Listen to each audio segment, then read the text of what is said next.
நீங்கள் பார்த்துருக்கிறது mass rations. நம்ம இன்றைக்கி என்ன பார்க்க போகிறோம் அப்படின்னு பார்த்தீங்கன்னா, இந்தியன் 2 படத்தோட அஃபிஷியல் ட்ரெய்லர் வந்து ரிலீஸ் பண்ணியிருக்காங்க. நம்ம வந்து அதான் பார்க்க போகிறோம். இந்த படத்தில் பார்த்தீங்கன்னா ஒரு என்ன சொல்கிறது, எத்தனை பேர் அப்படின்னு சொல்கிறதால சில பேர்லாம் விட்டுட்டுன்னா வந்து மன்னிச்சுக்குவாங்க. இந்த படத்தில் பார்த்தீங்கன்னா உலகநாயகன் கமலஹாசன், சித்தார்த், ரகுல் பிரீத்தி சிங், பிரியா பவானி சங்கர், காஜல் அகர்வால், மனோபாலா, நெடுமுடி வேணு, சமுத்திரக்கனி, காளிதாஸ் ஜெயராம், அதுக்கப்புறம் பார்த்தீங்கன்னா டெல்லி கணேஷ், எஸ்ஜே சூர்யா அப்படின்னு வந்து நான் கண்டிப்பாக 2-3 பேர் மறந்துட்டேன்னு எனக்கே தெரியுது. அந்தளவுக்கு அத்தனை பேர் இந்த படத்தில் வந்து நடிச்சிருக்காங்க. விவேக் சார் சொல்ல மறந்து பார்த்தீங்கன்னா விவேக் சார் அவரும் இந்த படத்தில் நடிச்சிருக்காரு. அனிருத்தோட மியூசிக்கில் சங்கர் இந்த படத்தை வந்து டைரக்ஷன் பண்ணியிருக்காரு.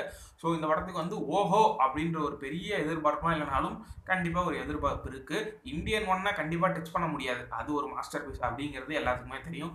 இது எந்த அளவுக்கு இருக்க போகுது அப்படிங்கிறது தான் பார்க்க போகிறோம். ட்ரெய்லர் எப்படி இருக்குன்னு பார்க்கலாம் வாங்க.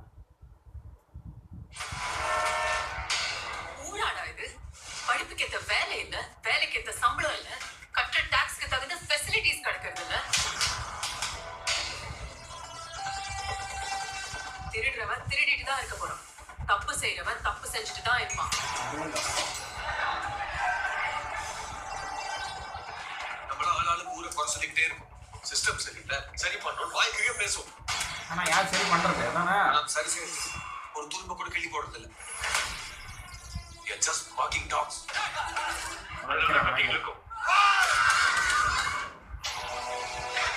எல்லாரும் கடிச்சு கொதற ஒரு ஹண்டிங் டாக் வரணும். அப்படி யாரா இருக்கா? இருந்தாரு 1900 இந்தியன் நேம் சேனாபதி, ஃப்ரீடம் ஃபைட்டர்.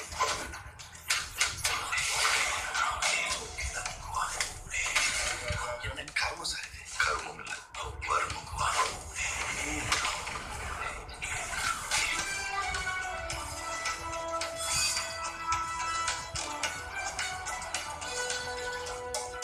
அவர் திரும்பி வரணும்.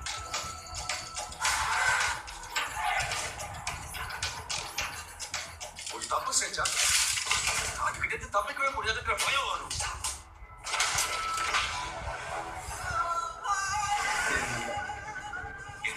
நான் பிடிக்காம போன ஒரே ஒரு கேஸ் சேனாபதி. பேசாம இவனை ஆன்டி இந்தியன் அறிவிச்சிடலாமா?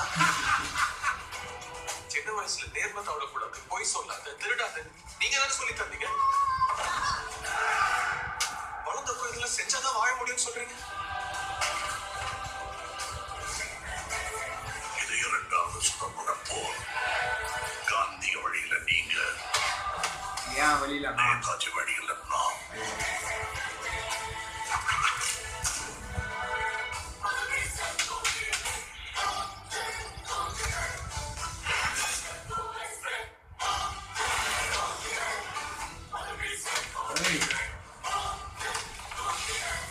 ஓடவும் முடியாது, ஒளியவும் முடியாது.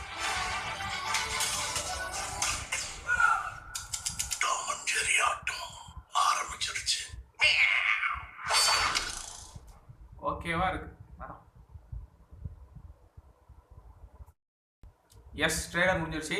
சொன்ன மாதிரியே வந்து எல்லாம் வந்து வேற லெவலில் இருக்குது அப்படின்னு சொல்ல முடியாது. எதுவும் சரியில்லைப்பா அப்படின்னு சொல்கிறதுக்கும் இல்லை. எல்லாமே ஓகே, இல்லைனா ஓகே ஓகே ரகம், இல்லைனா நல்லா இருக்குது, அந்த மாதிரி ரேஞ்சாக தான் வந்து எல்லாமே வந்து பண்ணியிருக்காங்க. ட்ரெய்லரோட கட்லேருந்து நம்ம உலகநாயகனுக்கு பண்ணியிருக்கிற மேக்கப்லேருந்து வந்திருக்கிறது எல்லாமே வந்து அந்த ரேஞ்சில் தான் இருக்குது. ஒரு மாடர்னான ஒரு இந்தியன் தாத்தா கத்தியும் கையை மட்டுமே வச்சு சண்டை போட்டுட்டு இருந்தா, தாத்தா வந்து துப்பாக்கி கிரனேட்லாம் இந்த படத்தில் யூஸ் பண்ணுவார் போல. கொஞ்சம் மாடர்னாக பைக்கில் போகிறாரு.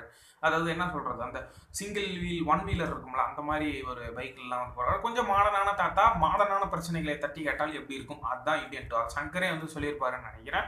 இப்போ இருக்கிற இந்த சூழ்நிலைக்கு இந்தியன் தாத்தா வந்தால் இந்த சொசைட்டியில் என்னென்ன சேஞ்சஸ் ஏற்படும் அப்படிங்கிறது தான் இந்த படத்தோட கதை. அதான் வேலை இல்லா திண்டாட்டம், ஊழல், இன்னமும் வந்து சில ஊர்லலாம் வந்து சரியான வசதிகள்லாம் இல்லாது, அதெல்லாம் எடுத்து இந்த படத்தில் வந்து பேசியிருக்கிறாங்க. இதில் ரொம்ப ஹைலைட்டாக தெரிஞ்ச ஒரு விஷயம் பார்த்தீங்கன்னா, ஆஸ் யூஷுவல் சங்கர் படங்களுக்கே இருக்கிற அந்த உரித்தான அந்த டயலாக்ஸ், அதை வந்து இந்த ட்ரெய்லர்லேயே தெரியுது. இந்த படத்தோட டைலாக்ஸ் வந்து அது எல்லா படத்துலையும் இருக்கிற மாதிரியே இந்த படத்துலையும் ட்ரேட்மார்க்ஸாக நிறைய டைலாக்ஸ் வந்து ரொம்ப ஃபேமஸாக இருக்கும். அந்த டைலாக் ரைட்டிங் ரொம்ப வந்து ஸ்ட்ராங்காக இருக்கும். 3 பேரே என்னமோ அந்த படத்துக்கு வந்து டைலாக் எழுதியிருக்காங்க. கபிலன் வைரமுத்து, அதுக்கப்புறம் ஜெயமோகன், இன்னொருத்தவங்க வந்து எழுதியிருக்காங்க சரவணகுமார் அப்படின்னு ஒரு லட்சுமி சரவணகுமார்னு நினைக்கிறேன். இவங்க 3 பேரும் டைலாக்ஸ் பண்ணியிருக்காங்க. ஆஸ் யூஷுவல் டைலாக்ஸ் மட்டும் வந்து எந்த ஒரு சேஞ்சஸுமே இல்லை. இந்த ஃபர்ஸ்ட் படத்துல இருந்து லாஸ்ட் வரைக்கும் அந்த டயலாக்ஸ் எப்படி வந்து நின்று பேசிச்சோ, செல்ஃபோன் யூஸ் பண்ற ஒவ்வொருத்தரும் அந்த மாதிரி டயலாக்ஸ் இதுலயும் வந்து பயங்கரமா இருக்க போகுது. அதுல எந்த இது டவுட்டும் வந்து கிடையாது.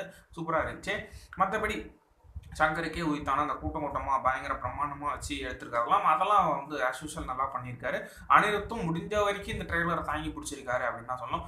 பெரிய லெவலில் எங்கேயும் புடைக்கல அப்படின்னாலும் கண்டிப்பா படத்துல புடைக்க வச்சிருவாரு அனிருத்தை. அந்த அளவுக்கு தான் வந்து இருக்கு. ஏன்னா இதுல இருக்கவங்க எல்லாருமே எக்ஸ்பீரியன்ஸ்டுக்கு மேல ரொம்ப பயங்கரமான எக்ஸ்பீரியன்ஸான ஒரு ஆளுங்க. அவங்களோட கம்பேர் பண்ணும்போது அனிருத் இப்பதான் கொஞ்சம் அப்படி வந்திருக்காரு அப்படின்னு வந்து சொல்லலாம். அனிருத் எக்ஸ்பீரியன்ஸ் இல்லைன்னு சொல்ல வரல. மற்ற க்ரூஸோட இந்த படத்துல கம்பேர் பண்ணும்போது இதில் அனிருத் தான் சின்ன பையன் மாதிரி வந்து நமக்கு தெரிவாரு. ஸோ அதில் தான் வச்சு சொல்றேன் நான். அவர் இதில் ட்ரெய்லர்ல தான் பெரிய லெவலில் ஒன்றும் பயங்கரமா இல்லைனாலும் நல்லா பண்ணியிருக்காரு. பட் படத்தில் இன்னும் பயங்கரமாக எக்ஸ்பெக்ட் பண்ணுறேன். கண்டிப்பாக நல்லா இருக்கும், அதெல்லாம் எந்த டவுட்டும் இல்லை. ஸோ ஓவராலாக இதை வச்சுட்டுலாம் படம் இப்படி தான் இருக்கும்னு சொல்லிடவே முடியாது. ஏன்னா இது சங்கர் படம். அந்த எக்ஸ்பீரியன்ஸ்க்கோசரமாக அந்த விஷுவல்ஸ்க்கோசரமாவது கண்டிப்பாக ஒரு முறை தேட்டரில் பார்க்குற மாதிரி வந்துடும் நம்பலாம். சொதப்பெல்லாம் வாய்ப்பு இல்லை, வந்துடும். படத்துக்கு வெயிட் பண்ணுவோம். மறக்காமல் காஜல் அகர்வால் யாராவது இந்த ட்ரெயிலில் பார்த்தீங்கன்னா எங்கே பார்த்தீங்கன்னு கமெண்ட் பண்ணுங்கள்.